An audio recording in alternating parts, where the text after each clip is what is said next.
ভারতে চলছে লোকসভা নির্বাচন, আর এর মাঝেই প্রকাশ হলো নতুন এক রিপোর্ট। দেশটিতে ৮% কমেছে হিন্দুদের সংখ্যা, আর বেড়েছে সংখ্যালঘু মুসলিমদের জনসংখ্যা। নির্বাচন চলাকালীন এই রিপোর্ট প্রকাশ করল প্রধানমন্ত্রীর আর্থিক উপদেষ্টা পরিষদ। ১৯৫০ থেকে ২০১৫ সাল পর্যন্ত দেশের জনসংখ্যার ভিত্তিতেই এই রিপোর্ট প্রকাশ করা হয়েছে।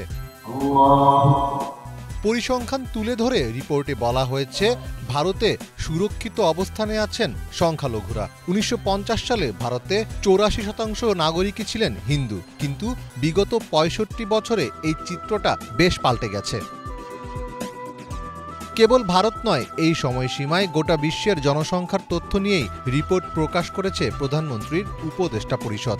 ভারত ছাড়াও এই সময়ের মধ্যে নেপালে কমেছে হিন্দু নাগরিকের সংখ্যা, ৩.৬% কমেছে সে দেশের হিন্দু জনসংখ্যা। তবে পাকিস্তান, বাংলাদেশ, আফগানিস্তানের মতো মুসলিম প্রধান দেশগুলোতে বেড়েছে সংখ্যাগরিষ্ঠ মুসলিমদের জনসংখ্যা।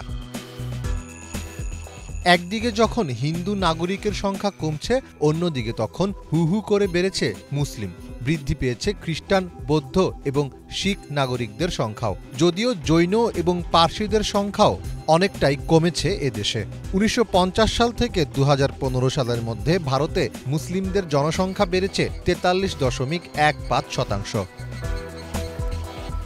বিভিন্ন দেশের সংখ্যালঘু এবং সংখ্যাগরিষ্ঠ জনসংখ্যার সঙ্গে তুলনা টেনে এই রিপোর্ট প্রকাশিত হয়েছে। গবেষকরা বলছেন, বিশ্বের অন্যান্য রাষ্ট্রের তুলনায় সংখ্যাগরিষ্ঠ জনসংখ্যা ভারতে ধারাবাহিকভাবে কমছে।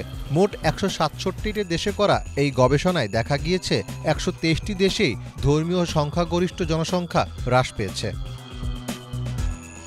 ভারতের ঠিক উল্টো পরিস্থিতি পাকিস্তান এবং বাংলাদেশে। সমীক্ষা রিপোর্ট অনুযায়ী বাংলাদেশে ১৯৫০ থেকে ২০১৫ সালের মধ্যে ১৮.৫% হিন্দু নাগরিকের সংখ্যা বৃদ্ধি পেয়েছে, আর পাকিস্তানে সংখ্যালঘু বেড়েছে ৩.৭৫%।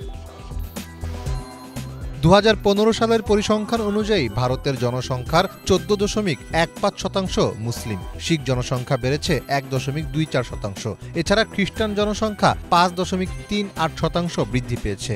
এই পরিসংখ্যান তুলে ধরে রিপোর্টে বলা হয়েছে, ভারতে সংখ্যালঘুরা সুরক্ষিত রয়েছে। শুধু তাই নয়, দেশে যথেষ্ট উন্নতি করেছেন তারা।